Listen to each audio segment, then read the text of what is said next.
Top quality और consistent performance के लिए सिर्फ सिल्वर पंप्स। टॉप क्वालिटी और कंसिस्टेंट परफॉर्मेंस के लिए सिर्फ सिल्वर पंप्स, नाम याद रखना। जम्मू काश्मीरच्या पहलगाममध्ये जो दहशतवाद्यांनी हल्ला केला होता त्यामध्ये पुण्यातील संतोष जगदाळे यांचा दुर्दैवी मृत्यू झाला होता आणि आज सरकारने जो आहे तो बदला घेतलेला आहे। पाकिस्तानवर मोठ्या प्रमाणात हल्ला केला गेला आहे।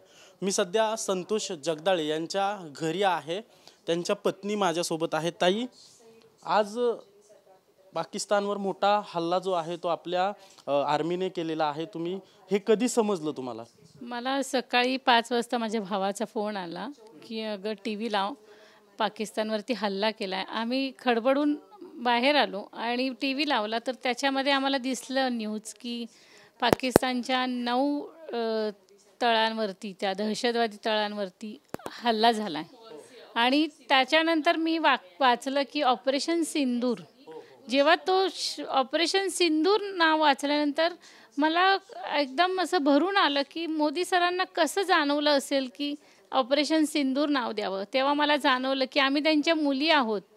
मुलींचे नवरे गेल्यानंतर एका वडिलांना काय वाटू शकतं, ह्या ज्या त्यांच्या भावना होत्या, त्यामुळे त्यांनी ते ऑपरेशन सिंदूर असं नाव दिलं।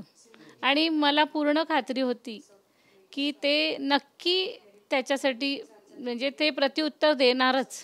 पण सिंदूर हा शब्द हा एका पत्नीसाठी किती जवळचा असू शकतो, किती तिला तिच्या आयुष्यात त्या गोष्टीचं किती महत्त्व आहे हे त्यांना जाणवलं, म्हणून त्यांनी त्याचे नाव दिलं ना ऑपरेशन सिंदूर। माझं मन भरून आलं त्या गोष्टीने। म्हणजे खरंच चांगलं नाव दिलं त्यांनी आणि हे लक्षात राहील। पहलगाममध्ये जेव्हा हल्ला झाला त्याच्यानंतर आता खरं तर 15 दिवसांचा काळ उलटला होता। तुम्हाला असं रोज वाटत होतं की नेमकं कधी बदला घेतला जाईल किंवा कसा बदला घेतला जाईल, असा विचार येत होता काही मनात? मला आपल्या आर्मीवरती आणि मोदी सरांवरती पूर्ण विश्वास होता की ते शांत बसणार नाहीत। कदाचित 15 दिवस घेतील, 20 दिवस घेतील, पण घेतील आणि ते त्यांना मारतील याची मला पहिल्या दिवसापासून खात्री होती। जेव्हा त्या दहशतवाद्यांनी माझ्या मिस्टरांना मारलं, माझ्यासमोर संतोष जगदाळेंना मारलं, ते धारातीर्थ पडले। त्यांनी एकदाही त्यांच्या धर्माचं नाव घेतलं नाही किंवा बोललेही नाहीत, शहीद झाले ते। आणि जेव्हा त्यांनी आम्हाला मेसेज दिला की जाओ मोदी को बताओ, जाओ मोदी को बताओ, तेव्हा आम्ही सांगितलं की आम्ही मोदी सरांपर्यंत हा मेसेज देणार, पण मोदी सर तुमचं काय करतील ते आता तुम्ही तुमचं पाहून घ्या। आणि तेच आज 15 दिवसांनी त्यांनी केलंय। तर त्याच्याविषयी म्हणजे माझ्या मनात शंकाच नव्हती की ते करणार नाही, ते करणार ह्याची पूर्ण खात्रीच होती। बस 15 दिवसांनी केलं किंवा 20 दिवसांनी केलं, पण ते करणार ह्याची खात्री होती। ज्यावेळेस हा हल्ला झाला त्यावेळेस ते म्हणत होते की जाओ मोदी को बताओ। आता मोदींना त्यांना सांगितलं की मोदी काय करू शकतो? बरोबर आहे, मोदींनी त्यांना सांगितलं तुम्ही धर्म विचारून आमच्या लोकांना, सामान्य लोकांना मारलं ना, आता त्याच धर्माच्या लोकांना हे भोगायला लागणार आहे। काही कारण नसताना त्यांच्यातल्या पण सामान्य लोकांना हे फेस करावं लागणार आहे, कारण त्यांनी जो पोचलेला एवढ्या वर्षाचा दहशतवाद आहे, त्याच्यामुळे आपल्या देशातल्या सामान्य नागरिकांना वारंवार हे सगळं फेस करावं लागतंय। आणि आता मी तर तेच म्हणते की श्रद्धांजली तेव्हा खऱ्या अर्थी पूर्ण होईल जेव्हा शेवटचा दहशतवादी संपेल। आणि आता मोदी सरांनी त्या दहशतवाद पूर्ण संपवल्याशिवाय हे थांबवूच नाही। बस आपल्या देशातल्या लोकांना थोडा त्रास होईल, नाही होणार असं नाही, पण जर आपल्याला पुढे जाऊन न भीता आपल्या देशातील लोकांना थोडाफार त्रास होईल, पण समूळ दहशतवाद कायमचा नष्ट होईल। दहशतवाद कायमचा नष्ट होईल आणि भीतीमुक्त वातावरणात आपण जगू। नाहीतर मग जर आता पूर्ण जर तो दहशतवाद संपवला नाही तर आज उद्या हे कुठल्या तरी रेल्वेवरती, कुठले स्टेशन जसे लोकांना मारले, बेछूट गोळीबार केला, तसं कुठल्या मंदिरांमध्ये, अजून कुठल्या पर्यटनस्थळांवर, म्हणजे काश्मीरच नाही, महाराष्ट्रात सुद्धा हे धडाधड येऊन कुणालाही मारू शकतात। ते आता आपल्या घरापर्यंत आलेले आहेत।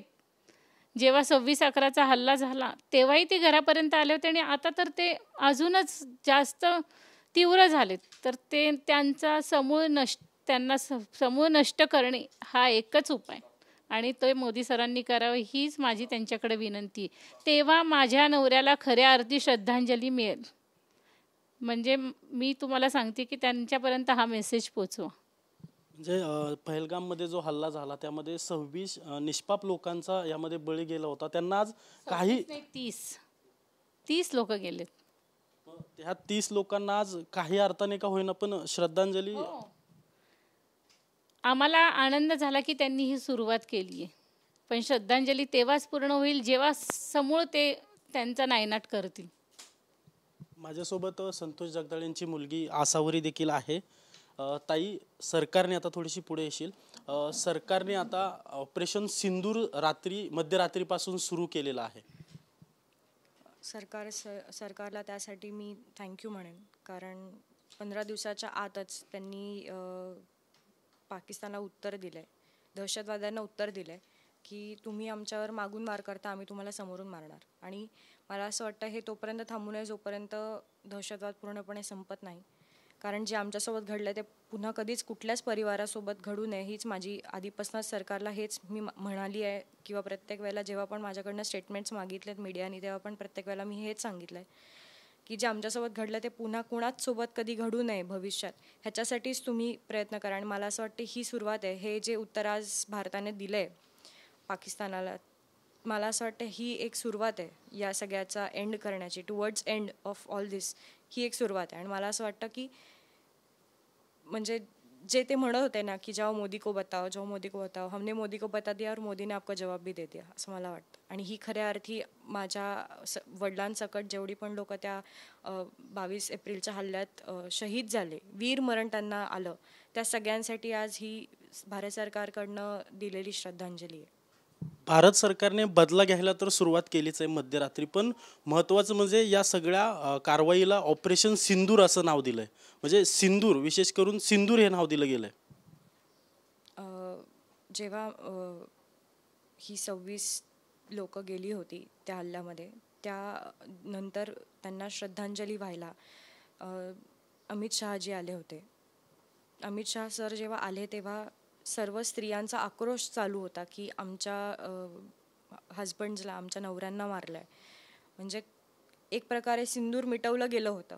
कदाचित म्हणूनच त्यांनी या मिशनला हे नाव सिंदूर असं दिलं असावं की त्या सर्व स्त्रियांच्या नवऱ्यांना मारल्या, त्याचाच बदला आज आम्ही तुमच्या. या हल्ल्यात विशेष करून पुरुषांना टार्गेट केलं गेलं होतं, त्यामुळे हे सिंदूर नाव दिलं असं वाटतं. हो, कदाचित ह्याच्यामुळे सिंदूर हे नाव दिलं असेल, कारण त्या प्रत्येक स्त्रीनी जिचा नवरा गेलाय तिच्यासाठी हे उत्तर होतं की तुम्ही त्यांचं सिंदूर घेतलं म्हणून तुम्हाला आम्ही तेच नाव घेऊन मारणार.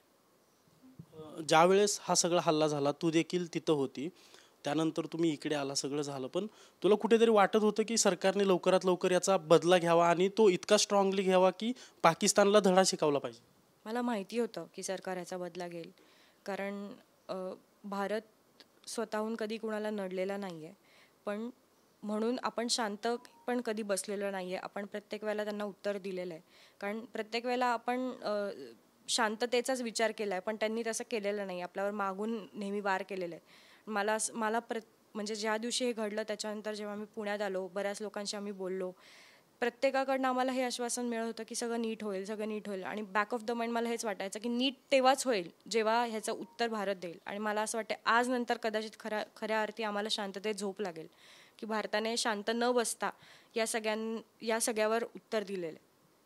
कुठेतरी समाधान वाटतं की 15 दिवसाचा काळ गेला पण मोठा हल्ला पाकिस्तानवर झालाय, त्याचं समाधान वाटतंय मनात थोडंफार? हो, खरंच. या हल्ल्यात तुझे बाबा गेले ते तर परत येऊ शकत नाहीयेत, पण त्याचा बदला योग्य घेतला जातोय. हो, मला असं वाटतंय ही सुरुवात खूप योग्य झालेली आहे.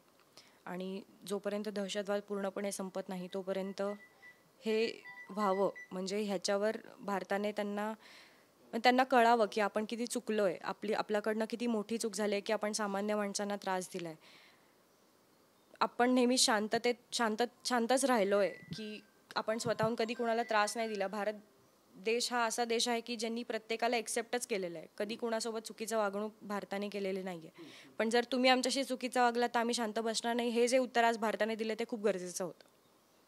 आपण पाहतोय की पाकिस्तानवर जो हल्ला केला गेलेला आहे त्यामधून यांच्याकडून समाधान व्यक्त केलंय ना. आता जे हे युद्ध चालू केलेलं गेलेलं आहे ते समूळ दहशतवाद नष्ट करूनच हे युद्ध थांबवावं भविष्यात दहशतवाद्यांचा त्रास भारताला नको अशा प्रकारची प्रतिक्रिया जी आहे ती संतोष जगदाळे यांच्या कुटुंबियांकडून व्यक्त केली जाते. कॅमेरा पर्सन तुषार नानावरेसह अजिंक्य धायगुडे, TV9 मराठी, पुणे.